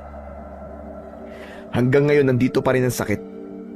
Siguro dahil hanggang ngayon ay hindi ko pa rin matanggap na wala na siya. Yung tao naman na inaasahan kong magiging karamay ko, wala siyang pakialam sa akin. Kaya naman umalis na lang ako sa bahay namin. Sa halip na intindihin, itinakwil niya pa ako bilang anak niya. Kaya ka ba nagpunta rito? Nagpunta ako rito dahil gusto kong lumayo muna sa magulo kong buhay at makapag-isip-isip. Pero babalik din naman ako sa amin. Ang lungkot din pala ng buhay mo. Kaya pala, nasabi mo na hindi lahat ng may pera ay masaya. Simula nang mawala si Mama, hindi na ulit ako nakaramdam ng totoong saya. Pero hindi halata sa'yo na hindi ka masaya sa buhay mo at may pinagdaraanan ka. Dahil katulad mo, ayoko rin na may makakita na mahina ako. Paano mo nasabi na ganyan ako? Kagabi sa terminal, alam kong umiiyak ka. Pero nagpunas ka muna ng luha bago ka umarap sa akin. Tapos ito, ngayon ulit. Nung buhay pa kasi ang nanay ko, palagi niyang sinasabi sa akin na kahit daw hinang-hina na ako, dapat hindi ko pa rin yun ipakita sa ibang tao. Kaya minsan, kahit sa kanya, hindi ko pinapakita na nahihirapan ako. Nasanay ako na sinasarili lang ang mga problema ko. Pero minsan pala, kailangan mo rin bawasan ang bigat ng sakit na nararamdaman mo. Ayaw mo ba subukan? Ang umiyak? Ayoko. Isang paraan lang ang alam ko para maglabas ng sakit. Pakikipagbasag ulo? Ganun ba? Parang ganun na nga. Kaya pala kinawawa mo yung mga kalibulan kagabi. At ang saya mo pa kagabi, kahit puro sugat ng katawan mo. Ang mga salot na yun, sila pala ang pumatay sa nanay ko. Sa susunod, ako na ang makikipagpatayan sa kanila. Anong sa susunod? Napatay ko na yun lahat, hindi ba? Hindi ba nabanggit sa'yo ni Lolo Ambo na meron pang iba? Marami raw yun sila. Kaya nga mas lalong natakot ang mga tao matapos nilang makita na may napatay tayong kauri ng mga kalibulan. Siguro raw, nasusugod yung iba para magiganti. Walang nabanggit sa akin si Lolo. Kung totoo yung sinasabi mo, dapat pala tayong maganda. Anong maganda? Hindi ka aalis? Aalis? Saan naman ako pupunta? Nanganganib na ang buhay mo rito. Sa susunod na sumugod ng mga kalibulan, sigurado ako na walang sino man sa mga taga rito makakaligtas. Kaya tumakas ka na. Anong tumakas ang sinasabi mo, Nadine? At kung nanganganib pala ang lahat, bakit ako lang ang tatakas? Paano ka? Paano ang mga tao rito? Ayos lang sa akin kahit mamatay na ako. Wala na rin naman akong pupuntahan. Wala na rin si nanay. Pero ikaw, may mahal ka pa sa buhay na pwedeng balikan. Hindi ako tatakas. Lalo na ngayon nasa bingit ng kamatayan pala ang lahat ng tao rito. Dahil sa ginawa kong pagpatay sa mga halimaw na yun. Kung ganun ikaw ang bahala. Matagal pa naman bagong susunod na kabilugan ng buwan. Posible pang magbago ang isip mo.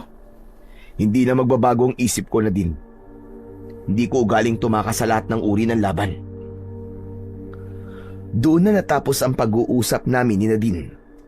Dahil hindi na siya ulit nagsalita, kaya hindi na rin ako umimik. Napatingala ako sa langit nang bigla yung magliwanag dahil sa biglaang pagkidlat. Hudyat yun, nauulan. Nadine, hindi pa ba tayo uuwi? Malapit ang dumilim at mukhang uulan pa. Balik na lang ulit tayo bukas. Malapit lang naman eh. Nanatiling walang imik ang dalaga, pero tumayo ito at naunang maglakad. Nang makarating kami sa bahay ni Lolo Ambo, ay doon lang ulit ito nagsalita. Lolo Ambo, uuwi lang po muna ako sa bahay namin. Aba, bakit ka uuwi? Sinabi ko naman sa'yo, hindi ba? Na pwede kang tumuloy dito hanggat hindi pa naaayos ang bubong ng bahay ninyo. Sa may kusina lang naman po banda na alis ang bubong. Buo pa rin naman po ang bubong sa kwarto. Kaya may matutulugan pa po ako. Sige po, alis na po ako, Lolo Ambo. Ngunit hindi pa man nakakatatlong hakbang ang dalaga, ay humarang na ako sa daan niya. Ops! Hindi ka pwedeng matulog doon mag-isa, delikado. Dito ka na muna. Huwag ka mag-alala. Matagal pa ang susunod na kabilugan ng buwan, kaya walang mangyayaring masama sa akin. At isa pa, gusto ko kasi munang mapag-isa. Tumingin muna ako kay Lolo Ambo, at nang tumango ang matanda, ay saka ko lang ulit binalingan si Nadine. O sige, kung yan ang gusto mo, hatid na lang kita ron. Huwag na, Carlo. Hindi ka pa magaling. Magpahinga ka na lang. O siya, paano? Alis muna ako. Mang Ambo, alis na po ako. Nang lampasan ako ng dalaga, ay sinundan ko na lang siya ng tingin. Kung ako lang ang masusunod, gusto ko sana siyang samahan. Pero sa kanya na nanggaling na gusto niya munang mapag-isa, kaya hindi ko pwedeng ipilit ang gusto ko. Huwag ka mag-alala, Apo. Walang mangyayaring masama sa kanya. Katatapos lang ng kabilugan ng buwan, kaya matagal-tagal ulit bago may bumalik na kalibulan dito sa baryo. Sabihin na natin ganun nga, Lo. Pero may pinagdaraanan kasi siya. Baka mamaya kung anong maisipin niyang gawin sa sarili niya. Baka Diyos na batayang sila din. Kaya alam kong hindi niya gagawin yon. Dahil alam niyang kasalanan yon. Sana nga po, Lo. Pupuntahan ko po kagad siya bukas ng umaga para kumustahin. Ayos! Magandang ideya ang naisip mong yan. Siya nga po pala, Lo. Totoo po ba na susugod po ang mga kalibulan para ipaghiganti po ang mga kauri nila na napatay ko? Yan ang nakikita kong magyayari, Apo. Dahil pamilya ang tingin nila sa isa't isa. Kaya sa oras na may hindi bumalik na isa sa kanila, siguradong lalabas sila sa gubat para alamin ang nangyari. Yan din ang tingin ng iba pang mga matatanda rito sa lugar na ito. Kaya nababahala sila sa posibleng mangyari na maaaring maghiganti ang mga kalibulan. Nasa na po ba yung mga bangkay ng kalibulan? Ililibing na lang po ba natin para hindi makita ng mga kasamahan nila? Kahit ilibing natin sila ng ilang metro sa ilalim ng lupa, maaamoy at maaamoy yun nila. Sinunog na namin kaninang umaga ang mga katawan. Gayunpaman, alam namin na malalaman pa rin nila yon. Kung ganun, Lo, lumikas na po kayo. Sabihan niyo po mga tao habang matagal pa bago sumapit ang kabilugan ng buwan. Para naman maiwasan natin ang pagdanak ng dugo dito. Nag-usap-usap na kami kanina. Buo pa rin ang desisyon namin na huwag umalis. Pero sa pagkakataong ito, lalaban na kami para sa aming mga buhay. Hindi ko po maintindihan kung bakit gugustuhin niyo pang mamatay kaysa ang umalis. Pero kung yan po ang desisyon niyo, Lo, sasamahan ko po kayong lumaban. Alam kong yan ang sasabihin mo, Apo. Dahil kilala kita. Kahit hindi tayo masyado nagkasama, alam ko na matapang ka katulad ng tatay mo. Tanda ko pa nung unang beses siyang ipinakilala ng nanay mo bilang nobyo. Nilabasan ko siya ng isang itak. Pero hindi man lang siya nagpakita ng takot. Ni hindi man lang kumurap ang mata. Handa raw siyang mamatay kung yun ang makapagpapatunay na totoo talaga siya sa anak ko. Biruin mo yun. Huwag niyo po akong ikumpara sa kanya. Dahil magkaiba kami. Aba, teka. May nangyari ba na hindi ko alam? Abay, bakit parang galit ka sa kanya, Apo? Ano ba nangyari? Mahabang kwento, Lo. Ang masasabi ko lang po, wala na akong tatay. Jesus Mariosep, hindi ko alam kung ano ang rason kung bakit mo nasasabi yan. Pero kung ano man ang gulong namamagitan sa inyong mag-ama ngayon, abay sana maayos nyo yan. Magkakaayos lang po siguro kaming dalawa kung tanggap niya ang pagkakamali niya. Tanggap ko naman po ang pagkakamali ko, Lo, eh. Pero siya, tingin niya sa lahat ng mga ginagawa niya tama. Siya ang palaging tama. Sinubukan nyo na bang pag-usapan ng masinsinan ng problema nyong dalawa? Kasi kung hindi pa, talagang hindi kayo magkakaayos. Sinubukan ko pong makipag-ayos. Pero puro mali ko na lang pong nakikita niya. Bulag po siya sa sarili niyang mga pagkakamali. Pambihira. Mukhang ang laki-laki ng galit mo sa kanya.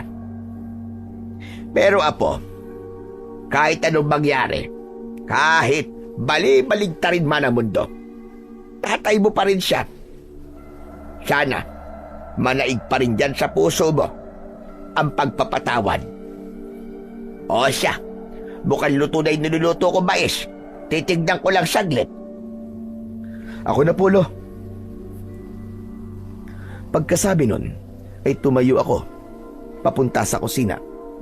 Nang makitang luto na yon, ay naglagay ako sa plato at bumalik sa kinaroroonan ng matanda. Nagluto lang ako nito para matikman mo. Pero kung gusto mo maghapunan ng kanin, abay meron naman akong sinaing doon. Ayos na po sa akin itong mais, Lo.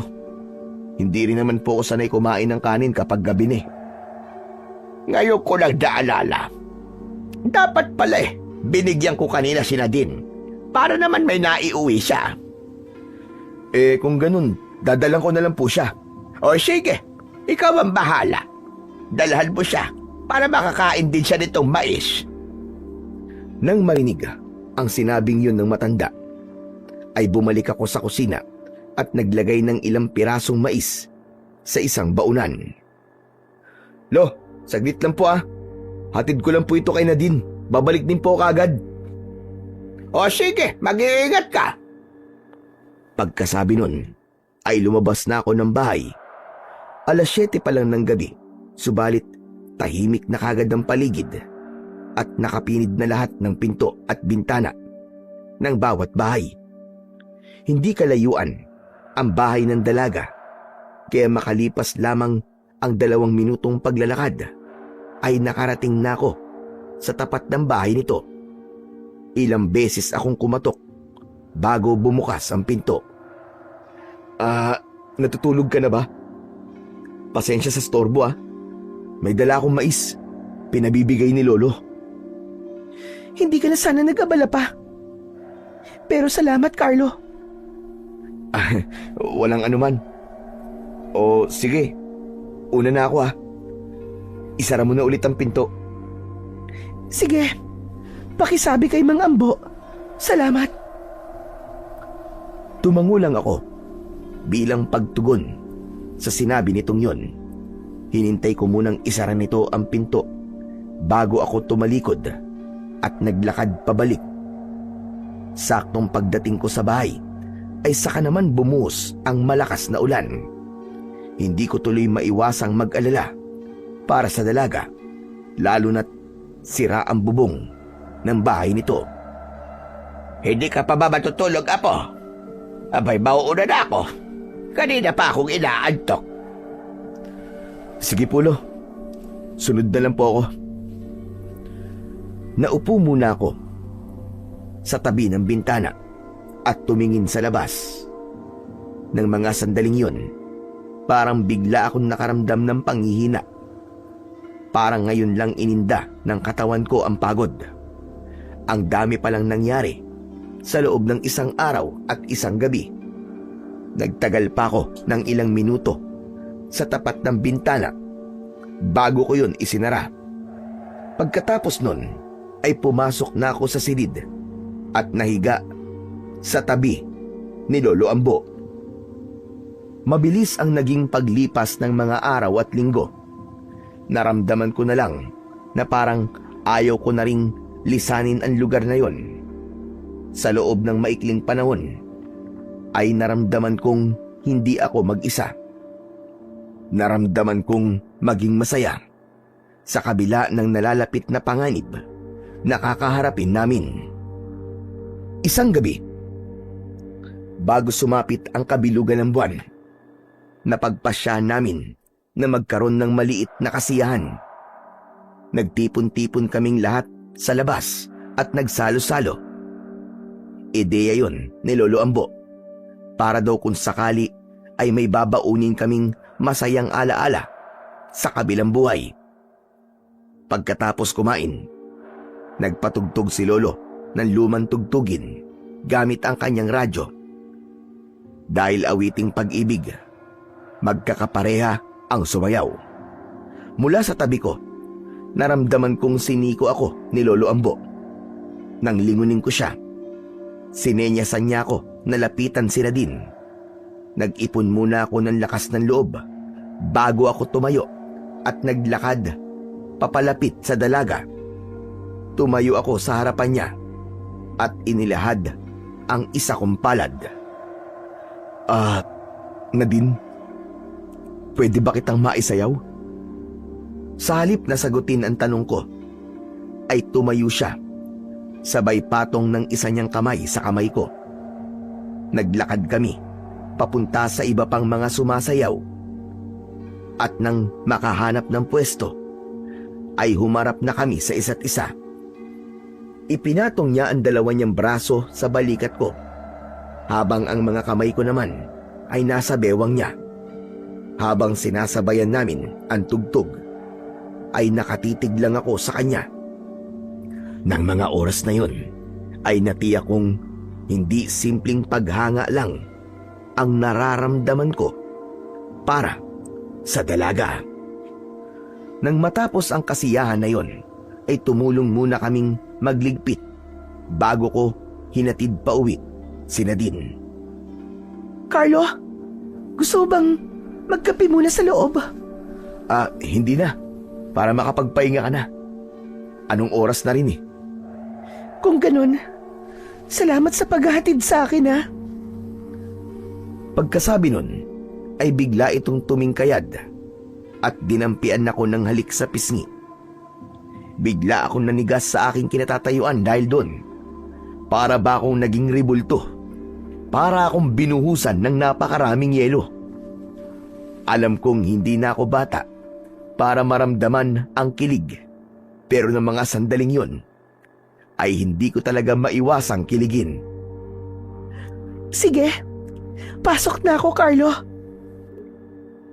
Hinintay ko munang makapasok ang dalaga at maisara ang pinto bago ako napahawak sa dibdib ko dahil biglang bumilis ang tibok nito.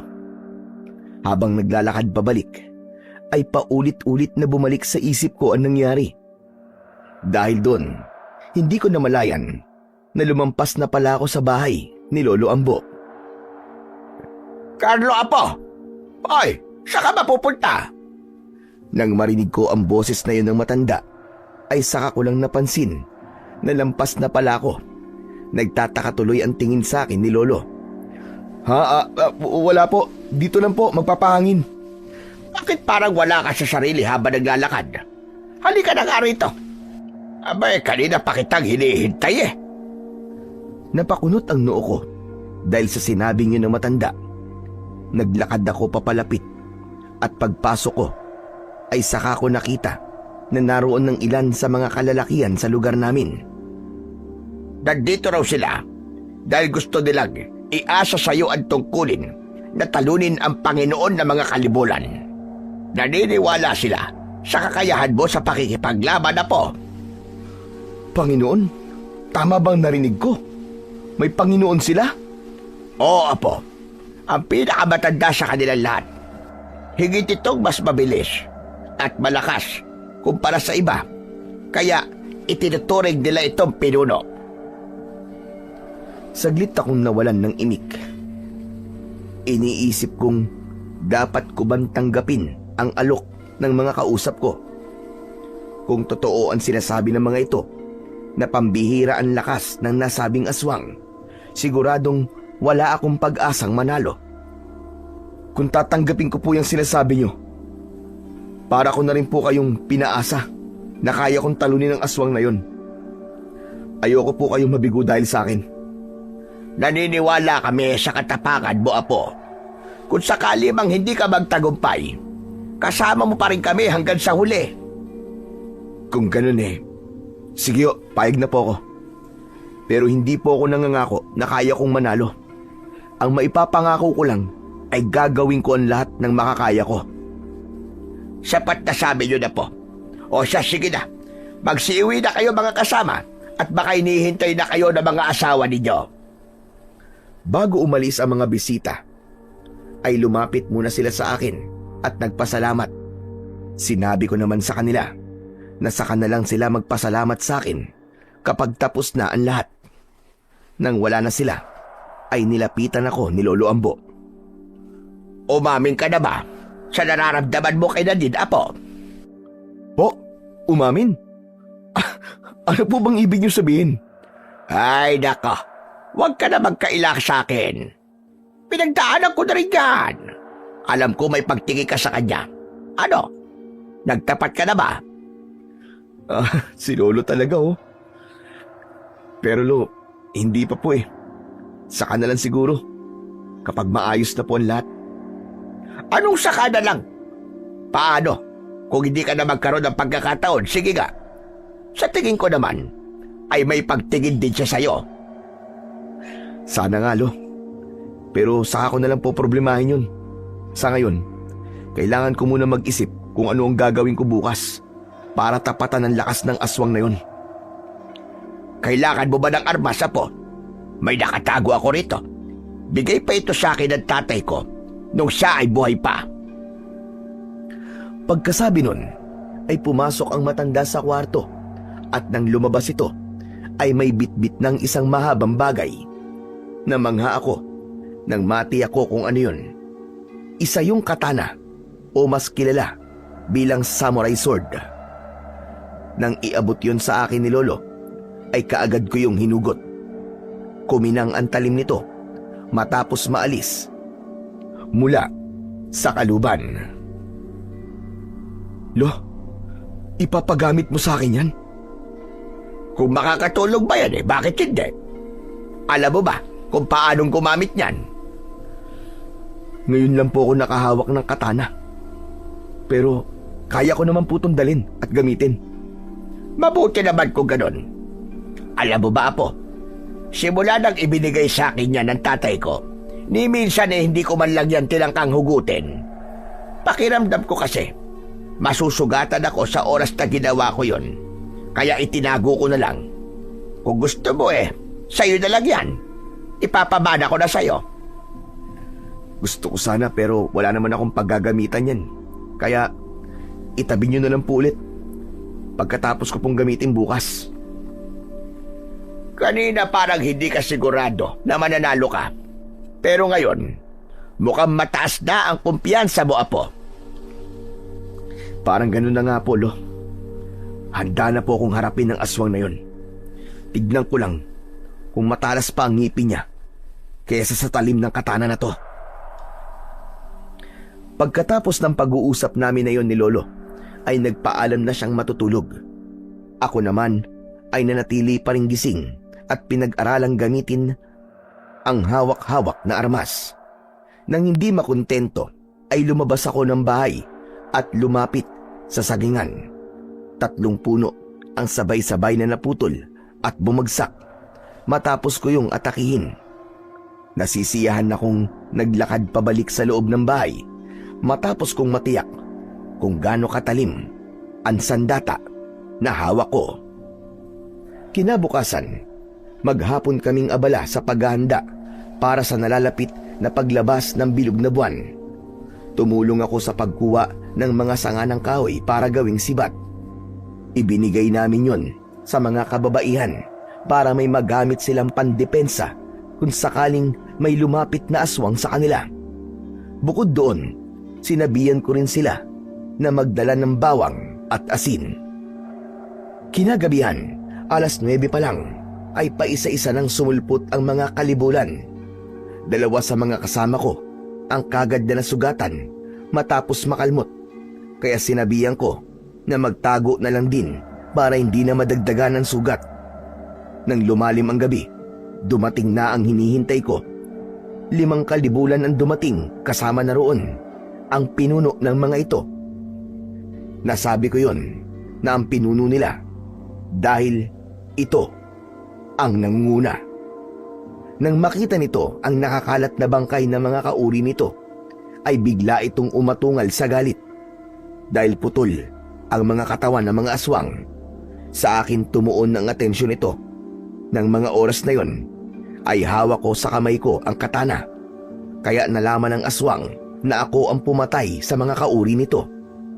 Hindi ko inaasahan ang naging mabilis nitong pagkilos. At bago pa man ako makaiwas, ay nagawa na nitong kalmutin ako sa likod. Umayos ako ng tayo kahit sobrang sakit ng natamo kong sugat. Subalit hindi pa man ako tuluyang nakakabawi, ay muli na naman itong umatake sa akin. Dahil doon, nabitiwan ko ang hawak kong armas at tuluyan na akong napaluhod. Pakiramdam ko, tatakasan na ako ng ulirat dahil parang gusto nang pumikit ng mga mata ko. Tumingin ako sa paligid at nang makita kong hirap na rin sa pakikipaglaban ng mga kasama ko, ay bigla akong nagkaroon ng lakas. Dinampot ko ang nabitiwan kong armas at inihagis ko yun papunta sa isang kalibulan na nasa bubong ng isang bahay kung saan naroon si Nadine nagtatago. Saktong tumama ang katana sa katawan ng aswang, kaya nahulog yun. Dahil wala na akong sandata, dinukot ko sa bulsa ko ang nakel. Ito ang armas na palagi kong ginagamit kapag napapasabak ako sa trouble nung nasa Maynila pa ako. Saktong kakatapos ko lang isuot ng nakel nang biglang may aswang na sumugod. Ang ginawa ko, umikot ako at inaperkat ko ang aswang. Bumaliktad dito sa ere. Sinamantala ko ang pagkakataon na yon. Sunod-sunod na suntok sa muka at dibdib nito ang pinakawalan ko. Hindi ko ito tinigilan hanggang sa nawalan na ng balanse at bumagsak. Pero maya-maya lang ay bumangon ulit. Susugod na naman sana ito, subalit naudlot yon dahil bigla na lang may tumagos na katana sa tiyan nito. Mula sa likuran ng aswang ay nakita kong nakatayo si Nadine. Siya ang sumaksak sa aswang. Akala ko ay babagsak na ito, subalit nagulat ako nang bigla na lang itong umikot paharap sa dalaga. Bagaman hindi ko inaasahan na yun ang gagawin ng aswang, naging mabilis pa rin ang pagkilos ko. Nilapitan ko ito at hinugot ang armas na nakabaon sa likuran nito, at pagkatapos ay winasiwas ko yun. Wala pang 1 segundo, nahati na ng 2 ang katawan nito. Magkahiwalay yun na bumagsak sa lupa. Ayos ka lang ba? Hindi ka na dapat lumabas eh. Gusto ko lang naman makatulong. Ano ka ba? Munti ka na nga mapahamak dahil sa ginawa mo eh. Dito ka lang sa tabi ko. Huwag kang lalayo. Pagkasabi nun, nilapitan ko siya at hinawakan sa kamay. Dahil wala na ang pinuno ng mga kalibulan, ang hinarap ko naman ay ang iba pang mga aswang na buhay pa. Naging madali sa akin na ubusin ang mga ito dahil ang ilan ay sugatan na rin. Nang matapos ang madugon laban, laking pasasalamat ko dahil walang nawala sa amin. Pero halos lahat kami ay sugatan. Makalipas ang 3 buwan. Uy, ano na? Tititigan mo na lang ba ang bahay nyo? Hindi ka pa ba magdo-doorbell? Ilang minuto na tayo nakatayo dito sa labas Nag-aalangan kasi ako Paano kung hindi na naman maging maganda ang pag-uusap namin? Ano ka ba? Ngayon ka pa ba atras? Ang layo ng biniyahe natin At isa pa, napag-usapan na natin to, hindi ba? Ang sabi mo, buo na ang loob mo na harapin siya. Oo nga. Pero paano kung ayaw niya pala akong makita? Bago ako umalis sa bahay na to, natatandaan kong itinakwil niya na ako Tatay mo pa rin siya. Ilang buwan kayo hindi nagkita. Kaya sigurado kung namimiss ka na niya. Kaya sige na, mag-doorbell ka na para malaman na nila na nandito ka. Nagpakawala muna ako ng malalim na buntong hininga bago ko pinindot ang doorbell. Makalipas lamang ang ilang segundo ay bumukas ang pintuan ng bahay namin at mula roon ay lumabas si Tita Helena. Nang makita niya ako ay tumakbo siya kagad papalapit sa gate at binuksan yon. Nagulat pa ako nang bigla niya akong yakapin. Maluwa-luwa siya nang bitiwan ako. Mabuti naman at bumalik ka na, Carlo. Matagal ka na naming hinahanap. Ang akala namin, may nangyari ng masama sa'yo. Ayos lang po ako, tita. Si Papa po nandyan ba? Nasa kwarto. Halika kayo sa loob. Sigurado matutuwa yun kapag nakita ka. Ay, tita, sandali. Si Nadine nga po pala, nobya ko. Nadine, siya si Tita Helena. Magandang araw po, ma'am. Anong ma'am? Simula ngayon, tita na lang ang itawag mo sa akin. Nobya ka ni Carlo, kaya pamilya ka na rin namin. Pakiramdam ko na mga sandaling yon ay biglang naglaho ang lahat ng sama ng loob ko kay Tita Helena matapos kong marinig ang sinabi niyang yon kay Nadine. Sa tingin ko, nabulag lang talaga ako sa galit ko noon kaya hindi ko nakita ang taglay niyang kabaitan. Pumasok kami sa loob ng bahay at dumiretso na sa kwarto ni na Papa. Biglang nangilid ang mga luha ko nang maabutan ko siyang nakaupo. Tulalang nakatitig sa labas ng bintana habang yakap-yakap ang litrato ko. Pagkaalis mo, sobra siyang nagsisi sa mga sinabi niya sa'yo. Kinabukasan noon pinuntahan ka namin sa tinutuluyan mo, pero hindi ka namin nakita. Hinanap ka namin kung saan-saan, pero hindi ka namin mahagilap. Ang akala niya ay may masama nang nangyari sa'yo. Kaya simula noon ay palagi na siyang tulala. Nang marinig ko ang sinabing yun ni Tita Helena, ay tuluyan ng pumatak ang mga luha ko na kanina ko pa pinipigilan. Naglakad na ako, papalapit kay Papa at huminto. Sa harapan niya mismo, nakita ko kung paano nagbago ang ekspresyon ng mukha nito nang makita ko.